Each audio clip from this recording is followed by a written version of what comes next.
We're welcoming Stuart Hordern to the Real Review this morning.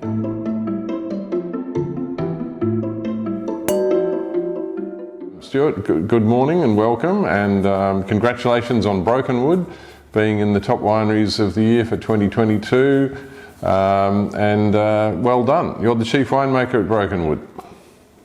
Oh, thank you, Huon. It's great to be with you, and wonderful to be named in the top couple of handfuls. It's a real thrill. Well, it's great to have you there, and you've been, I think, an outstanding winery in the Hunter Valley for quite a while now. The Ian Riggs era is over, and Ian's retired, and I guess that makes you puts more responsibility on your shoulders, does it?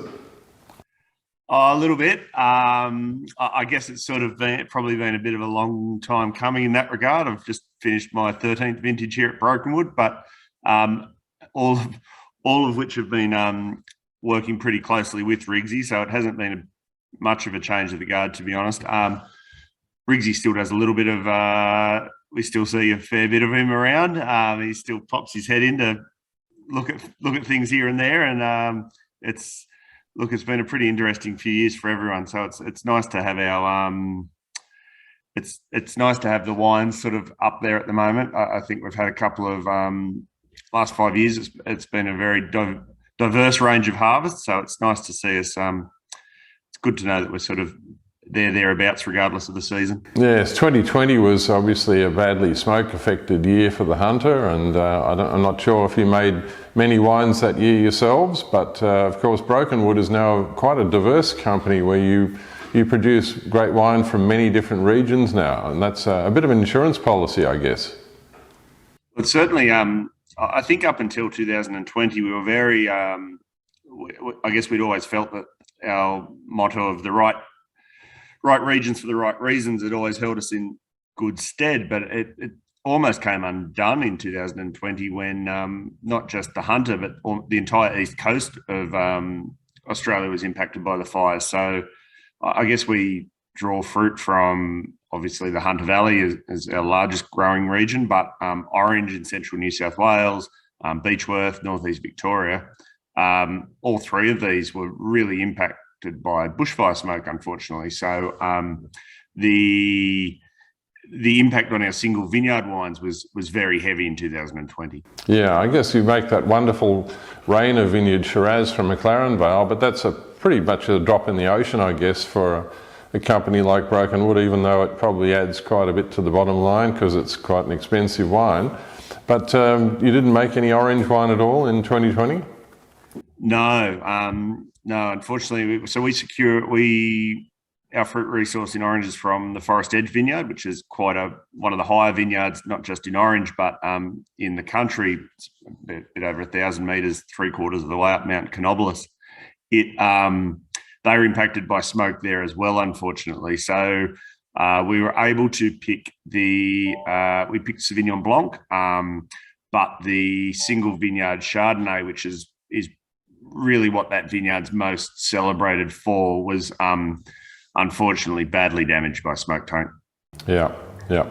And so following on from that, 2021 was an outstanding vintage, wasn't it? It was like from the ridiculous to the sublime in one move.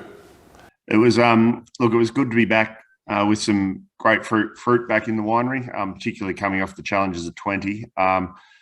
I think it just reinforces to me the vagaries of winemaking and how dependent on the season we are, and why we get excited about great harvests, because the season is out of our control, and regardless of what we can do here in the winery, the die is well and truly set out in the vineyard, both in terms of vineyard management, but more than that, the season itself. Yeah, and you're a son of the Hunter Valley yourself. I think you're probably born and raised there. Your father was a winemaker in the Upper Hunter, wasn't he? That's correct. Yes. So I'm more than aware of the vagaries of what the Hunter Valley can throw at us. Yeah. So we're all aware of Hunter as a great region for Semillon. It's probably unique in the world for its dry white Semillon, and Shiraz for its beautiful and distinctive style of Shiraz. What do you think is next in line in the Hunter in terms of the excitement of the Hunter? I think in terms of pure pedigree, I'd have to say Chardonnay. Australia's first commercial Chardonnay was made here in the Hunter Valley. I think it makes a very distinctive style. One of Chardonnay's great strengths here in the Hunter Valley is that it does ripen relatively early. So in sort of more challenging seasons like 2022, invariably we're able to take it off, which is always a great thing. I look at the range of styles of Chardonnay made here in the Hunter Valley by a number of different producers, and I think there's a incredible resilience to the variety, and that early ripening is certainly a strong suit. Yeah, and as for Hunter Chardonnay yourselves, you don't do any single vineyard Hunter Chardonnay, do you anymore? But you do. We have a small single vineyard Chardonnay from the Maxwell Vineyard, which is or formerly known as Maluna Vineyard. It is a vineyard planted in the early 70s that we've long taken fruit from. Up until 2004, our last, we had a single vineyard graveyard Chardonnay, but I guess, made the relatively easy decision that it's a far better Shiraz block than it is a Chardonnay block. So we removed the last vines in the early 2000s. But we've always had a small make. After the loss of the graveyard fruit, we really wanted to continue a small make of Hunter Valley Chardonnay, because I think it's a pretty important variety to the region. Yeah, considering that regionality is on everybody's lips at the moment, and I think the Hunter is a particularly distinctive area for the styles of wine it makes. Regionality, how important is that to you? And are your wines more Australian inward looking or globally influenced, do you think? I think probably a combination of the two. I think really, due to the fact that we do take fruit from a few different regions, I think it's incredibly important that that our wines do speak of where the fruit is grown. I'd hate to think we have a cookie cutter methodology here in the winery.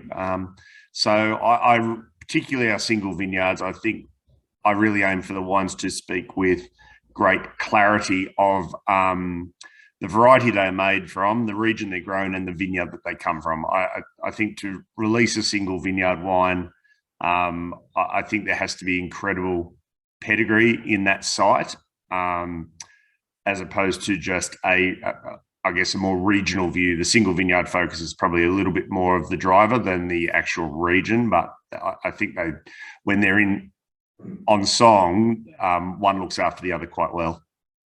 Fair enough. You seem to be in in the winery or in your office or somewhere. Yeah, I did come in. I came into the winery this morning. Yeah, it's a nice looking backdrop there, which reminds me of what a fantastic new building, relatively new building you have there, cellar door and everything, and the restaurant.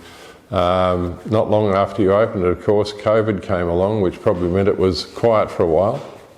Yeah, it was. I think for the first 36 months of its existence, it was closed for over half of it. So that was exciting. But it's good to be back up and running and people back in the valley, and also just the opportunity for us to get down to Sydney and visit trade. All of that, all the good stuff is coming back on, which I think is really important. And it's just wonderful to be back out and about, I think.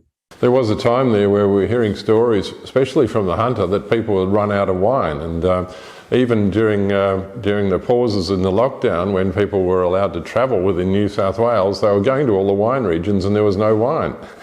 I think that's a bit of a combination of certainly a bit of enthusiasm from Sydney of being able to be back out and about, but also two pretty light vintages in terms of yield, particularly 2020, but even 2019, which was the third consecutive drought year. Yields were not high. So 2 years of below average and then very low to zero for some producers really had an impact on stocks. But I think coming off 2021, particularly with the whites, there's good, I think, good yields in 2021 and 22 as well.